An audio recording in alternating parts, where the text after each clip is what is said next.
Good evening everyone. तो dear parents, हम लोग नेक्स्ट अब कंटिन्यू करेंगे। जिन लोगों ने प्रीवियस क्लास के क्वेश्चन सॉल्व करे हैं वो लोग उसके नेक्स्ट के क्वेश्चन सॉल्व करेंगे। अगर आपने प्रीवियस ईयर के क्वेश्चन नहीं सॉल्व किया है, प्रीवियस वीडियोस के क्वेश्चन नहीं लगाए हैं, तो डेफिनेटली आप उन वीडियोस की भी क्वेश्चन सॉल्व करें।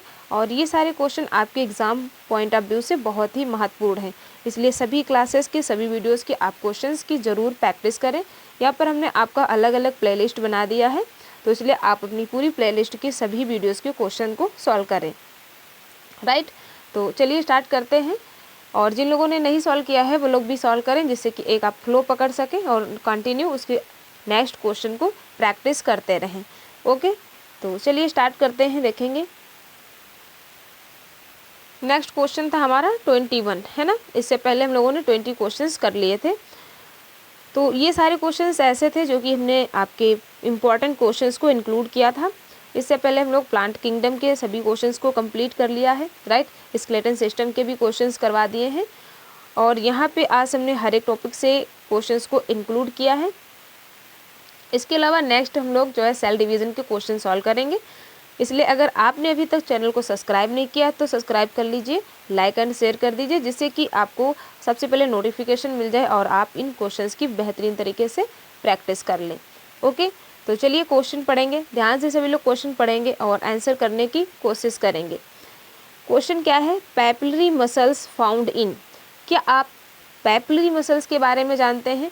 पैपिलरी मसल्स आपकी कहाँ प्रेजेंट होती हैं? हार्ट में, लीवर में, किडनी में या फिर लंग में? तो अगर हम बात करें पैपिलरी मसल्स की, तो पैपिलरी मसल्स जो हैं ये हमारी कार्डियक मसल्स का ही मॉडिफिकेशंस होती हैं। ये हमारी कार्डियक मसल्स के ही फाइबर्स होते हैं, राइट। तो जब हम हार्ट बनाते हैं, हम सभी जानते हैं मैमल्स का हार्ट जो है 4 चैम्बर्ड है ना। मैमल्स का हार्ट कैसा है? 4 चैम्बर्ड है। तो यहाँ पर क्या है? दैट इज़ आपका ट्राइकस्पिड वॉल, है ना। राइट वेंट्रिकल, राइट ऑरिकल में जो यहाँ पर वॉल है ये ट्राइकस्पिड है। लेफ्ट वेंट्रिकल, लेफ्ट ऑरिकल में यहाँ पर आपका बाइकस्पिड वॉल, या इसी को हम मिट्रल वॉल के भी नाम से जानते हैं। तो यहाँ पर जो वेंट्रिकल्स है, यहाँ पर वेंट्रिकल्स में कुछ स्मॉल्स और कुछ लार्ज मसल्स प्रेजेंट होती हैं। जिनको हम, जो लार्ज थोड़ा मसल्स होती उन्हें हम कार्डी टेंडनी के नाम से जानते हैं, और जो ये काफ़ी स्मॉल फाइबर्स होते हैं इन्हें हम पैपिलरी मसल्स के नाम से जानते हैं, राइट। तो ये मिट्रल वॉल है और जो ये हमारा ट्राइकस्पिड वॉल है इसको होल्ड करके कौन रखता है? That is chordae tendineae. बहुत इंपॉर्टेंट क्वेश्चन है, कई बार यहाँ से क्वेश्चन मॉडिफाई करके पूछा जाता है पैपिलरी मसल्स और कॉर्डी टेंडनी मसल्स। तो जो पैपिलरी मसल्स हैं ये आपके वेंट्रिकल्स में प्रेजेंट होती हैं, यहाँ पर स्मॉल्स होती हैं कंपेयर टू आपकी कॉर्डी टेंडनी। बट जो कॉर्डी टेंडनी मसल्स होती हैं, ठीक है, ये आपका ट्राइकस्पिड इस दोनों तरफ होती हैं, ठीक है, दोनों तरफ के वेंट्रिकल्स में होती हैं। तो ये वॉल बैक की तरफ ओपन ना हो जाए, जिससे बैक फ्लो ना हो, इसको प्रिवेंट करने के लिए ये जो है इस तरीके से यहाँ पर कॉर्डी टेंडनी लगी रहती हैं। ये मसल्स ये वॉल्स को होल्ड करके रखती हैं, राइट। सो अब यहाँ पर आसानी से आप करेक्ट आंसर कर सकते हैं कि जो हमारी पैपिलरी मसल फाइबर्स हैं ये हमारे कार्डियक मसल्स में प्रेजेंट होती हैं, और कार्डियक मसल्स कहाँ हैं? दैट इज़ हार्ट, हमारे हार्ट में, राइट। चलिए नेक्स्ट देखेंगे। नेक्स्ट क्वेश्चन है ciliary movement is found in. Ciliary movement इनमें से किस में होता है? Macrophages and leucocytes. क्या मैक्रोफेजेस के पास सीलरी प्रेजेंट होती है, सीलरी एपिथेलियम होता है? क्या यह सीलरी मूवमेंट शो करते हैं? या फिर fallopian tube and Vasa differentia, fallopian tube and trachea, या फिर टंग एंड लिम्स? सभी लोग बताएंगे यहाँ पर आपका करेक्ट आंसर क्या होगा। बहुत कॉमन आंसर है ना, बहुत कॉमन क्वेश्चन है। यहाँ से आपका मूवमेंट्स को लेकर कई बार क्वेश्चन पूछा जाता है। जैसे हम स्पर्म में फ्लैचरल मूवमेंट देखते हैं, है ना, वैसे ही जो हमारी फैलोपियन ट्यूब है, फीमेल रिप्रोडक्टिव ऑर्गन्स का पार्ट क्या है? दैट इज़ ये फैलोपियन ट्यूब, ये आपका यूट्रस हो गया, है ना। तो जो ये फैलोपियन ट्यूब है, इस फैलोपियन ट्यूब में जो एपिथेलियम होती है ये कैसी होती है? दैट इज़ सीलिएटेड एपिथेलियम होती है। तो यहाँ पर बहुत छोटे छोटे सीलिया प्रेजेंट होते हैं जो सेकेंडरी oocyte ओवरी से रिलीज होता है ना, सेकेंडरी oocyte, उसको जो है ये कैप्चर करके यहाँ एम्पुला और इस्थमस के जंक्शन तक ट्रेवल करने में ये हेल्प कराते हैं। ठीक है, तो सीलरी मूवमेंट हमें कहाँ देखने को मिलता है, that is fallopian tube and trachea. जो हमारी ट्रेकिया है यहाँ पर भी जो है बहुत छोटे छोटे सीलिया प्रेजेंट होते हैं, है ना। और ये सीलिया क्या करते हैं, जो म्यूकस वगैरह है, डस्ट पार्टिकल्स को बाहर की तरफ जो है आउट करने में हेल्प करते हैं। तो अक्सर जो सीलरी मूवमेंट होता है वो वन वे मूवमेंट होता है ना, ये इस तरह, अगर इस तरह से ऊपर की तरफ ये इसको भेजता है तो यहाँ पर वन वे मूवमेंट देखने को मिलता है। सो यहाँ पर आपका करेक्ट आंसर क्या हो जाएगा, that is option number C, fallopian tube and trachea, right. चलिए नेक्स्ट क्वेश्चन देखेंगे।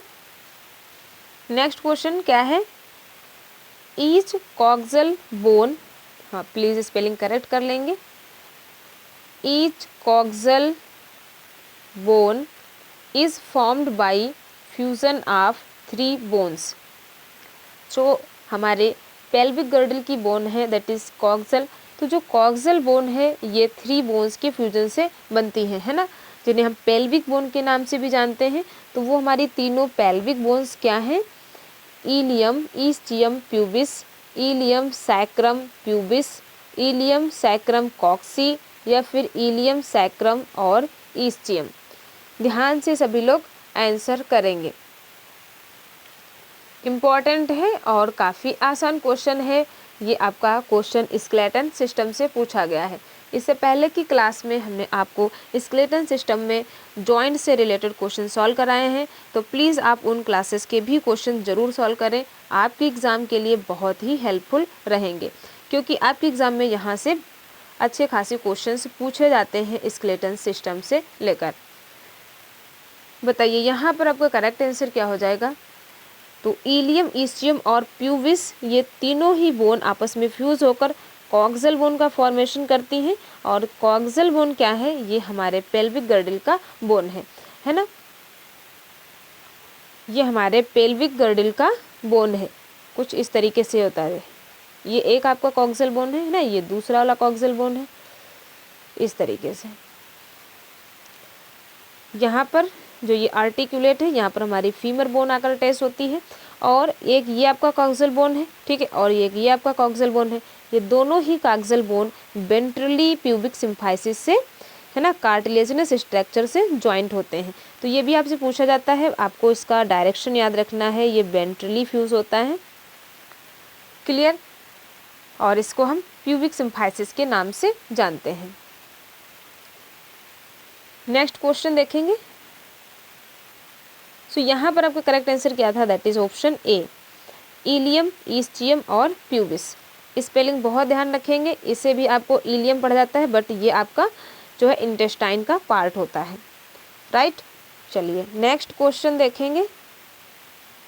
Next question, ATPase activity found in, ATPase enzyme की एक्टिविटी किस मसल फाइबर के पास प्रेजेंट होती है, myosin filament, actin filament, both, या फिर none of this. Important question है, इस तरह के क्वेश्चन आपके एग्जाम में पूछे जाते हैं। सो सभी लोग आंसर करने की कोशिश करेंगे। जो मायोसिन एंड एक्टिन फिलामेंट हैं, ये हमारी मसल फाइबर्स हैं, मसल फिलामेंट्स हैं, जो कि मसल कॉन्ट्रैक्शन में हेल्प करते हैं। मसल कॉन्ट्रैक्शन या जो हम पढ़ते हैं स्लाइडिंग थ्योरी, है ना, तो मसल कॉन्ट्रैक्ट के दौरान जो मायोसिन फिलामेंट और एक्टिन फिलामेंट है, इनके बीच में जो है एक्टिविटीज़ जो होती है, जो कह सकते हैं आप जो प्रोसेस होती है, उसके लिए यहाँ पर एटीपी एंजाइम की रिक्वायर होती है। तो एटीपी एंजाइम के लिए क्या होगा, एटीपीएस जो है एनर्जी की रिक्वायर होती है, इसके लिए यहाँ पर एटीपीएस एंजाइम आकर बाइंड करता है। तो आप बताएंगे मायोसिन फिलामेंट से बाइंड करता है या फिर एक्टिन फिलामेंट से बाइंड करता है। सभी लोग आंसर करने की कोशिश करेंगे और बेहतरीन क्वेश्चन है। बताइए, अगर आपने अभी तक चैनल को सब्सक्राइब नहीं किया है तो प्लीज़ सब्सक्राइब कर लीजिए, लाइक एंड शेयर कर दीजिए। सो यहाँ पर आपका करेक्ट आंसर क्या हो जाएगा, ऑप्शन बी, जो एक्टिन फिलामेंट है ना, जो एक्टिन फिलामेंट है जो कि एक ग्लोबुलर प्रोटीन्स है, प्रोटीनेसिस फाइबर है, यहाँ पर इसके हेड में जो है एटीपेज एक्टिविटी होती है। सो यहाँ पर आपका करेक्ट आंसर हो जाएगा ऑप्शन नंबर बी, क्योंकि एटीपी आकर बाइंड जो करता है वो मायोसिन फिलामेंट के हेड से बाइंड करता है, लेकिन आपसे एक्टिविटीज़ पूछा जाए तो ये किसके पास है, एक्टिन फिलामेंट, राइट।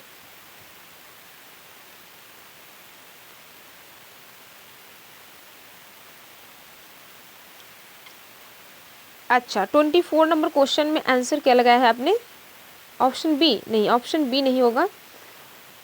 जो मायोसिन फिलामेंट है ना, ये हमारे स्केलेटल मसल्स का एक कॉन्ट्रैक्टाइल प्रोटीन फिलामेंट से है ना, जो कि इस तरीके से कुछ होता है ना, इसके पास इस तरीके से दो हेड पार्ट्स होते हैं, राइट, और इस तरफ से भी ऐसे दो हेड पार्ट्स आएंगे, ये दो अलग अलग हमारे मायोसिन फिलामेंट है, ठीक है, ये दो हमारे अलग अलग मायोसिन फिलामेंट है। जो मायोसिन फिलामेंट का जो ये हेड पार्ट होता है, ये हेड पार्ट में दो जो है साइड्स प्रेजेंट होती, दो एक्टिविटीज़ प्रेजेंट होती, एक तो ये अपने एक्टिन फिलामेंट से जाकर बाइंड करता है, ठीक है, और दूसरा यहाँ पर और एक एक्टिविटीज़ प्रेजेंट होती है, ये क्या करती है, ये एटीपेज इंजाइम के लिए रिस्पॉन्सिबल होती है, यानी कि यहाँ पर एटीपेज इंजाइम आकर बाइंड करता है, एटीपेज एक्टिविटी यहाँ पर प्रेजेंट होती है। तो इस तरीके से यहाँ पर आपका करेक्ट आंसर क्या होना चाहिए था, option A. Okay, literally sorry, मैंने ध्यान नहीं दिया, ऑप्शन ए यहाँ पर करेक्ट हो जाएगा। चलिए नेक्स्ट देखेंगे।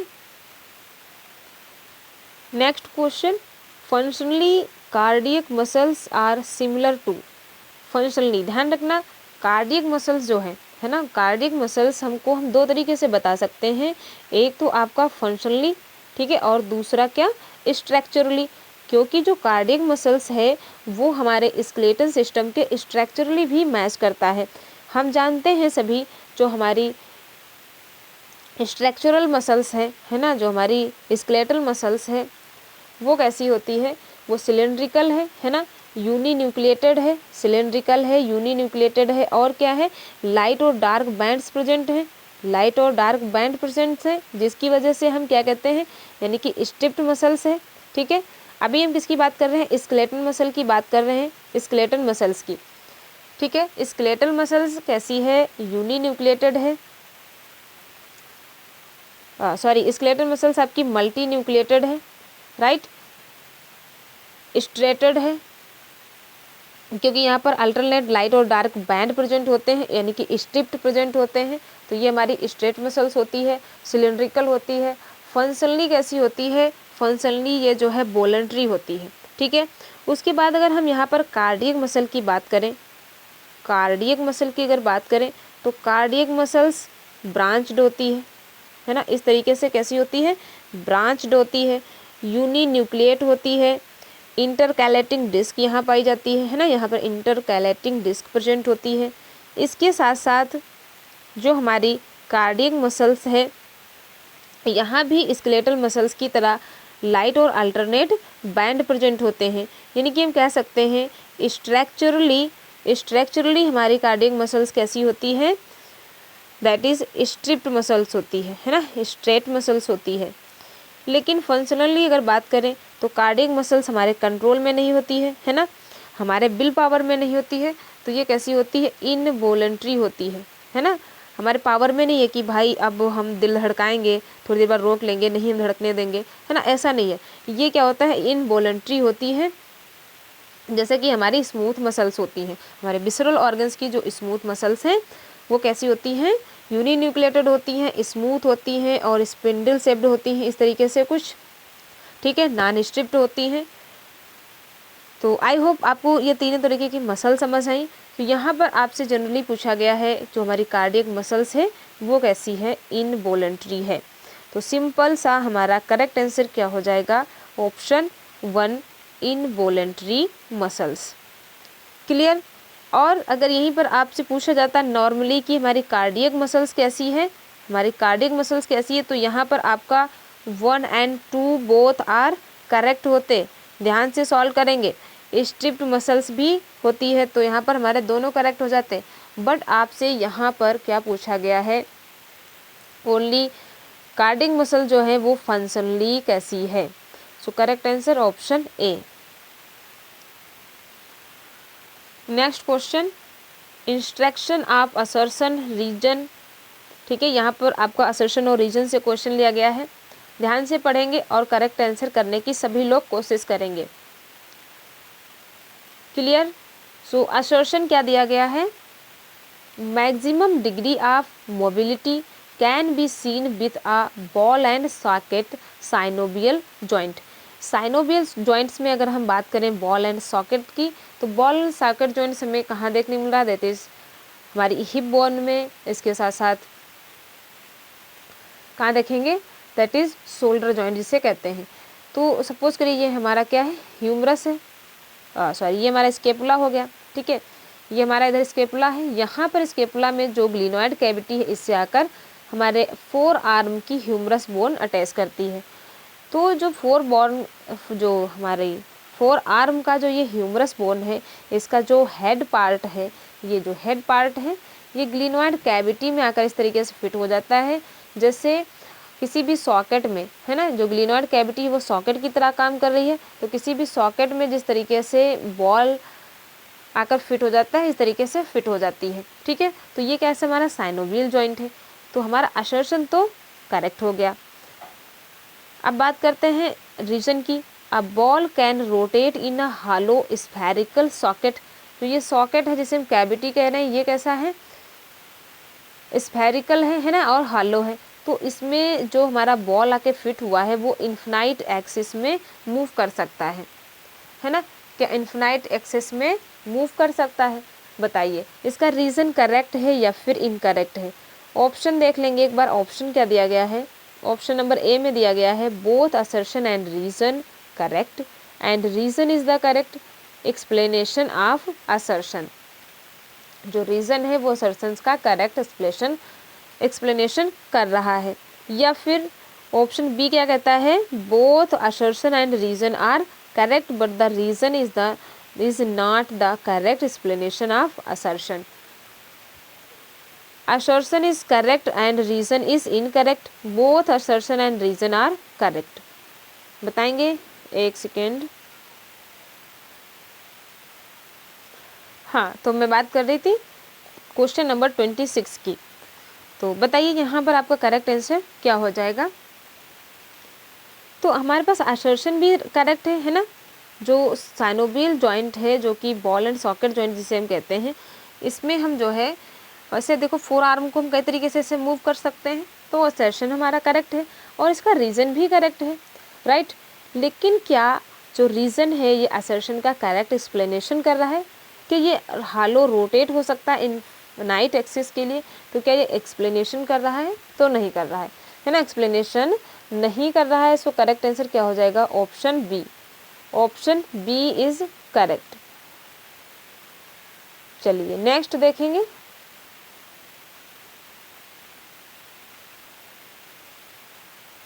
The primary visual area is located in. Primary visual area कहाँ लोकेटेड है, occipital lobe, temporal lobe, frontal lobe या फिर पेराइटल लोब। बताइए हमारा जो प्राइमरी विजुअल एरिया है ये कहाँ प्रेजेंट है।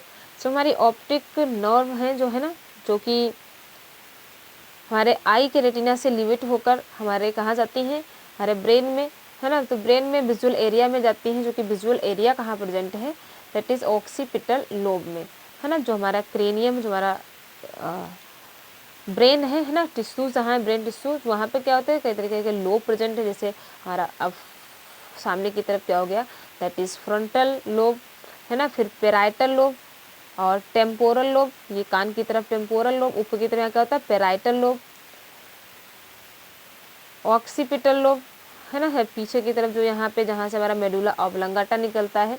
अब याद रखना जो हमारा मेडुला ऑब्लंगाटा है, ठीक है, जो हमारा मेडुला ऑब्लंगाटा है ये हमारे ऑक्सीपिटल लोब से निकलकर यहाँ पर एक फोरामेन मैग्नम होता है, यहाँ से ये निकलकर जब आगे की तरफ जाता है तो इसी को हम स्पाइनल कॉर्ड कहने लग जाते हैं।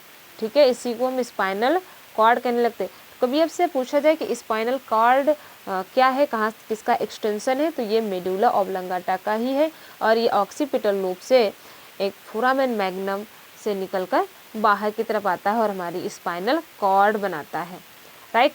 तो यहाँ पर हम बात कर रहे थे विजुअल एरिया की, तो विजुअल एरिया कहाँ प्रेजेंट है, दैट इज ऑक्सीपिटल लोब में। सो करेक्ट आंसर हो जाएगा ऑप्शन ए, राइट। चलिए नेक्स्ट देखेंगे, saltatory conduction of impulse occurs in, saltatory conduction of impulse occur in.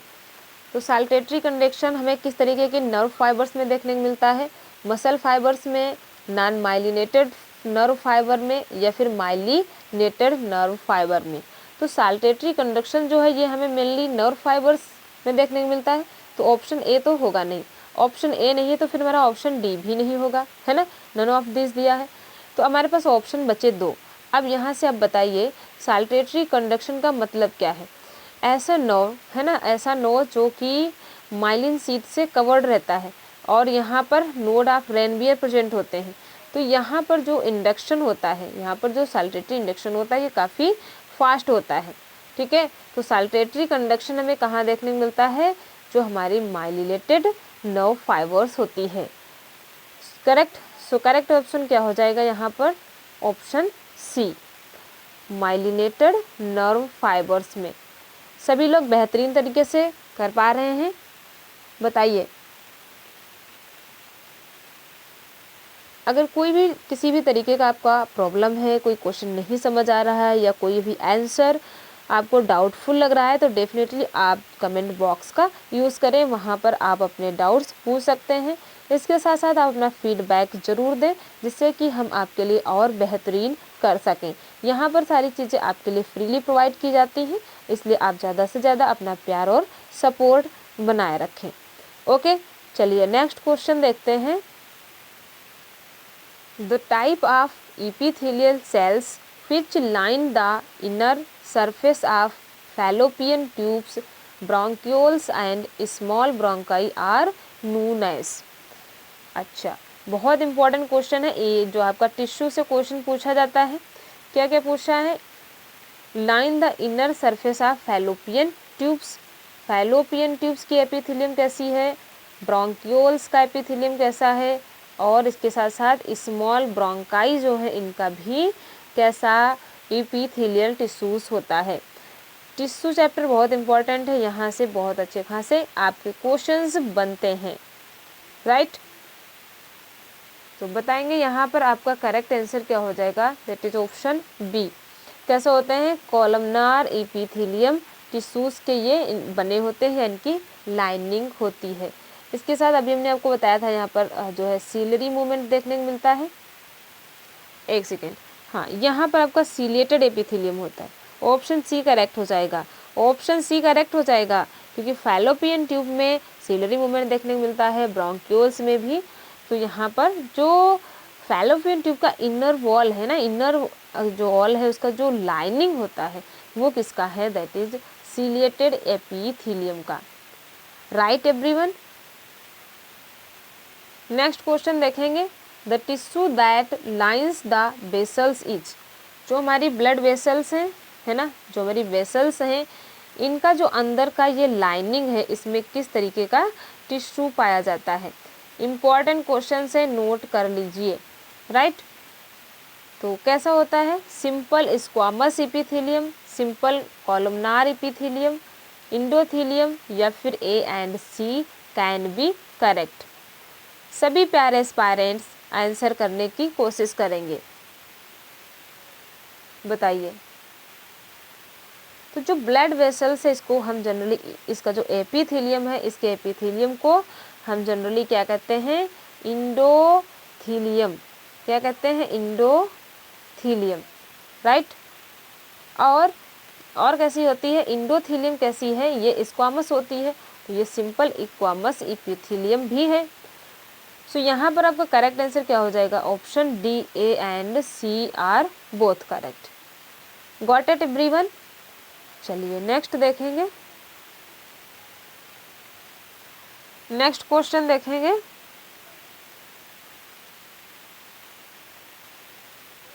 The tissue which lines the alveoli, जो हमारे lungs की ये एल्वियोलाई है ना, तो structural and functional unit of lungs है, जिसे हम एल्वियोलाई कहते हैं। एक्चुअल में गैसेज एक्सचेंज यहीं पर होता है ना, टिश्यू एंड एल्वियोलाई लेवल पर। तो अगर लंग्स में बात करें तो लंग्स में हमारे एल्वियोलाई में ही गैसेज एक्सचेंज होता है। तो जो एल्वियोलाई है इसका जो एपिथेलियम है ये कैसा बना होता है, सिंपल क्यूबॉइडल एपिथेलियम होता है, सिंपल स्क्वामस एपिथेलियम होता है, या फिर सिंपल कॉलमनार एपिथेलियम होता है, या फिर नन ऑफ देम। सभी लोग आंसर करने की कोशिश करेंगे। बताइए यहाँ पर आपका करेक्ट आंसर क्या होगा। इम्पॉर्टेंट है और बेहतरीन क्वेश्चन है। अगर आप सभी ने एपिथेलियम वाला चैप्टर बहुत अच्छे से पढ़ा है, टिश्यूज के बारे में अच्छे से पढ़ा है, तो डेफिनेटली आप आंसर कर पाएंगे। बताइए, सॉरी बताएंगे यहाँ पर आपका करेक्ट आंसर क्या होगा। तो यहाँ आपका करेक्ट आंसर हो जाएगा option B, simple squamous epithelium. बहुत जल्द ही हम आपके लिए एक क्लास लेकर आएंगे जिसमें आपको हम टिश्यूज़ के बारे में पढ़ाएंगे। टिश्यूज़ से लेकर बहुत अच्छा क्वेश्चन पूछा जाता है। टिश्यूज़ का क्लासिफिकेशन उसकी बहुत इंपॉर्टेंट है। सिंपल क्यूबॉइडल कौन से होते हैं, सिंपल स्क्वामस कौन है, सिंपल कॉलमनार कौन है, ठीक है। तो फटाफट आप चैनल को सब्सक्राइब कर लीजिए जिससे कि आप ये इम्पॉर्टेंट वीडियोज़ को सॉल्व कर सकें, राइट। चलिए नेक्स्ट क्वेश्चन देखेंगे। The tissue that covers the ovaries and can be found in kidney tubules. Ovary and kidney tubules में किस तरीके का एपिथेलियम है, simple cuboidal epithelium, simple squamous epithelium, simple columnar epithelium, या फिर नन ऑफ दिस। तो हमने आपको बताया था जो किडनी हमारी है इसमें 10 मिलियंस जो है क्या है, नेफ्रॉन्स प्रेजेंट होते हैं, है ना। 10 मिलियंस लगभग नेफ्रॉन्स प्रेजेंट होते हैं। इस तरीके से ये आपके नेफ्रॉन्स प्रेजेंट होते हैं, है ना। ये आपका ग्लोमेरुलस फिल्टर हो गया, ये आपका पीसीटी हो गया, लूप ऑफ हेनले, और ये आपका डीसीटी, फिर उसके बाद ये कलेक्टिंग डक्ट। तो जो नेफ्रॉन्स है इनका जो आपका टिश्यूज़ है, जो एपिथेलियम है वो कैसा है। इसके साथ साथ और क्या पूछा है, ओवरी, ओवरीज का बताइए। अभी हमने आपको फैलोपियन ट्यूब का बताया था, आप किसका बताएंगे, ओवरी का बताएंगे, है ना। ये आपका यहाँ पर फैलोपियन ट्यूब है, इस तरीके से यूट्रस है, और हमारे यूट्रस से ये यहाँ पर ओवरी अटैच होती हैं, ठीक है। फैलोपियन ट्यूब का ये फिमरी वाला पार्ट ओवरी के पास होता है जिससे कि ओव्यूलेशन होगा। तो जो हमारा फैलोपियन ट्यूब में जो फिमरी है, इसमें जो ऑस्टियोल होता है, कोर होता है फिमरी में, ऑस्टियोल उसके थ्रू जो है सेकेंडरी oocyte को, यानी कि एग रिलीज के समय जो सेकेंडरी oocyte होता है ओव्यूलेशन के दौरान, उसको ये कैप्चर कर लेता है। तो ये इस तरीके से आप बताएंगे ओवरीज में, है ना। आपसे किसे पूछा गया, ओवरी का और आपका किडनी का। किडनी में सिंपल आपका नेफ्रॉन। तो किडनी क्या करती है, चीज़ों को एब्जॉर्ब करती है ना। तो इसमें से आप बताएंगे क्या करेक्ट हो जाएगा। अब हमने आपके आंसर तक पहुंचने का बहुत सारा हिंट दे दिया है, इसलिए आप करेक्ट आंसर कर पाएंगे। सो करेक्ट आंसर हो जाएगा option number A, simple cuboidal epithelium, right. अगला क्वेश्चन देखेंगे, बेस्ट और इम्पॉर्टेंट क्वेश्चन है ना, बहुत बेहतरीन और इम्पॉर्टेंट क्वेश्चन है। The main function of simple columnar epithelium. जो सिंपल है ना, और कैसी है, कॉलम लाइक होती है इस तरीके से। सिंपल और कॉलमनार जो एपिथेलियम है इसका फंक्शन क्या है, एक्सचेंज होता है, गैसेज एक्सचेंज होता है, यहाँ पर इस चीज़ का एक्सचेंज होता है, या फिर कवरिंग एंड सिक्रीशन होता है, या फिर ये चीज़ों को एब्जॉर्ब करती हैं, एब्सॉर्प्शन होता है, या फिर नन ऑफ देम। बताइए यहाँ का, अब यहाँ पर आपका करेक्ट आंसर क्या हो जाएगा, that is option number C. ये क्या करती हैं, एब्जॉर्ब करती हैं चीज़ों को, इसलिए ये कैसी होती हैं, इनका मेन फंक्शन क्या होता है, एब्सॉर्प्शन, करेक्ट। चलिए next question, the major role of stratified epithelia is. जो स्ट्रेटिफाइड एपिथेलिया है ना, स्ट्रेटिफाइड एपिथेलिया जो है इसका मेजर रोल किसमें है, गैसेस एक्सचेंज में, सिक्रीशन में, एब्सॉर्प्शन में, या फिर प्रोटेक्शन में। बताइए, या फिर प्रोटेक्शन में। तो आपने पढ़ा होगा स्ट्रैटिफाइड एपिथेलियम और स्यूडो स्ट्रैटिफाइड एपिथेलियम। जो कि हमारे जैसे यूरिनरी ब्लैडर है ना, जिसको हम ट्रांजिशन एपिथेलियम के नाम से भी जिसमें जानते हैं, कि जो हमारा यूरिनरी ब्लैडर होता है। तो यहाँ पर ऐसे पार्ट्स जहाँ पर क्या करना हो, प्रोटेक्शन वगैरह प्रोवाइड करने हो, वहाँ पर हमारी स्ट्रेटी एपिथेलिया के बने टिश्यूज प्रेजेंट होते हैं। सो यहाँ पर आपका करेक्ट आंसर क्या हो जाएगा, ऑप्शन डी। ऑप्शन डी आपका करेक्ट हो जाएगा। सो डियर पेरेंट्स, आज की क्लास के ये मोस्ट इम्पॉर्टेंट क्वेश्चंस थे। तो आई होप आपने सारे के सारे क्वेश्चंस के करेक्ट आंसर किया है। अगर आपने सारे क्वेश्चंस का करेक्ट आंसर नहीं किया है तो डेफिनेटली आप सारी क्लासेस के क्वेश्चंस को सॉल्व करें और अपने नॉलेज को बूस्ट करें, राइट।